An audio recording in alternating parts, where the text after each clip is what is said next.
वे मुझे विक्रम कहते हैं। मेरे नाम का अर्थ है पराक्रम का सूर्य। मेरा युग एक स्वर्ण युग।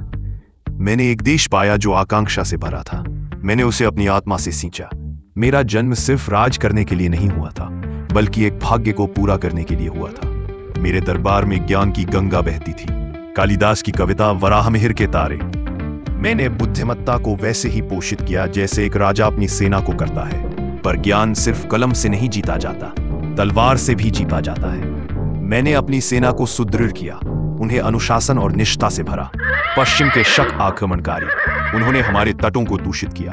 मैंने उन्हें जड़ से उखाड़ फेंका। समुद्र तक मेरी विजय पताका लहराई। भारत एक बार फिर सुरक्षित था। तलवार के साथ बुद्धि चलती थी। मैंने गठबंधन किए, विवाहों से मित्रता स्थापित की। रक्त और लोहा दोनों का प्रयोग कर साम्राज्य को दृढ़ किया। मेरे युग में कला और वास्तुकला ने आकाश छुआ। शिल्पकारों के हाथ मेरी दृष्टि से प्रेरित होकर पत्थरों में जीवन भर देते थे। मेरे नगर समृद्ध हुए। व्यापारी निर्भय होकर यात्रा करते थे। हर घर में सुख और शांति का वास था। यह मेरी प्रजा का परिश्रम था और मेरा न्याय। न्याय एक शासक का सबसे पवित्र कर्तव्य है। मैंने हर एक नागरिक की पुकार सुनी, हर विवाद को सुलझाया। धर्म में नीति मेरे शासन के आधार थे।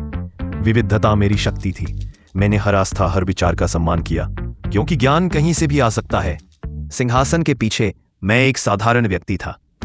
मैं अपनी प्रजा के बीच चलता था, उनकी नब्ज टटोलता था। एक राजा को अपने लोगों से दूर नहीं रहना चाहिए। मेरा साम्राज्य सिर्फ तलवार से नहीं, ज्ञान से भी फैला। मेरे विद्वानों की ख्याति दूर दूर तक फैली, जिसने दूर दराज के क्षेत्रों से लोगों को आकर्षित किया। मैंने जो कुछ भी किया वह भावी पीढ़ियों के लिए था। एक ऐसा भारत जो अटूट, समृद्ध और ज्ञानवान हो। मेरी विरासत सिर्फ पत्थरों में नहीं, बल्कि उन मूल्यों में जीवित है जिन्हें मैंने पोषित किया। शांति, ज्ञान और अदम्य साहस के लिए चमकता रहेगा। मैं विक्रम हूं, विक्रमादित्य, और मेरा स्वर्ण युग इतिहास में हमेशा के लिए चमकता रहेगा। ऐसी और कहानियों के लिए अभी 1 मिनट स्टोरीज को फॉलो करें।